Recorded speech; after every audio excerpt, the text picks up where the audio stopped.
किसी ने गोस्वामी जी से पूछा कि आप इतने दिव्य ग्रंथ की रचना कर रहे हो, किसके लिए कर रहे हो? भाई पिता संपत्ति जोड़ता है पुत्र के लिए, गुरु दिव्य ज्ञान संकलन करता है अपने सुयोग्य शिष्य के लिए, पर आपने ये धरोहर किसके लिए बनाई है? बोले हमने किसी के लिए नहीं बनाई। तो महाराज क्या खुद ही गटक जाओगे? बोले हाँ, क्योंकि ये हमने अपने मन के लिए बनाई है।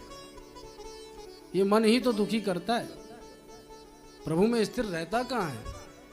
इसीलिए ये रचना मैंने अपने मन को सुनाने के लिए बनाई है।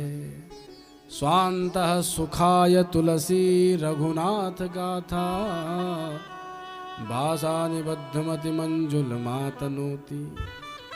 क्योंकि ये मन ही तो हमको भटका रहा है। मन के जीते जीत है, मन के हारे हार। और जो राम से जिनकी लगन लगी वो तो हुए पार, बाकी सब बीमार हैं, इन विकारों के अधीन होकर के घूम रहे। तो मन को सुधारना है।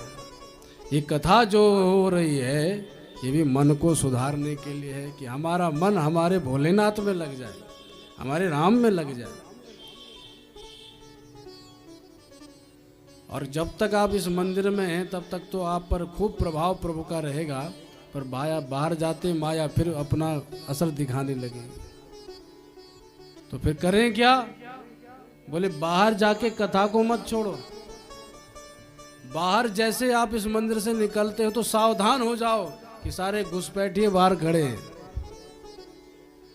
अच्छा, एक और दिव्य बात, कथा में जब आते हैं ना तो प्राय वक्ता कहते हैं कि कथा में प्रसाद लेके जाया करो। और कुछ लोग होते हैं कथा में आते भी देर से, जाते भी पहले, जाते भी ऐसे हैं कि मान लो वीआईपी यही हैं, सबकी दृष्टि हो, वक्ता की भी हो कि हाँ महाराज जी आ गए, अब कथा हो आगे, और जाते भी पहले हैं। हमें कौन रोकेगा? तो भैया कथा में कभी उठना नहीं चाहिए, प्रसाद लेके जाएं। क्यों? क्योंकि जब जीव भगवत कथा के लिए कहीं किसी भी स्थान पर आता है तो कथा में पाप की गति नहीं है, न तो काम की गति है, न क्रोध की, न लोभ की, न ईर्ष्या की, न मद की, न अहंकार की, किसी की भी गति कथा में नहीं है।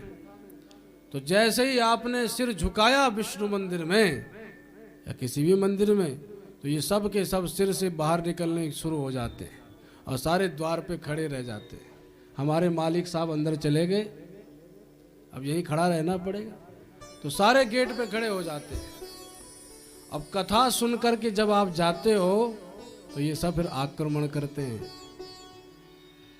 तो जो पहले निकलेगा उस पर आक्रमण पहले होगा, इसलिए सावधान हो जाओ। सबके काम, क्रोध, लोभ, ईर्ष्या सब बाहर खड़े हैं, सब घुसपैठी, और जो पहले निकलेगा उस पर ही ये धावा बोलेंगे। पर इनसे बचने का उपाय क्या है? कि हाथ में प्रभु का प्रसाद हो और मुख पर प्रभु का नाम हो। जब हम प्रभु का नाम और हाथ में प्रसाद लेकर जाते हैं, प्रसाद देखते ही ये भाग जाते हैं, फिर इनकी गति नहीं है, ये नष्ट हो जाते हैं। बोल भक्त वत्सल भगवान की, ये प्रसाद की महिमा।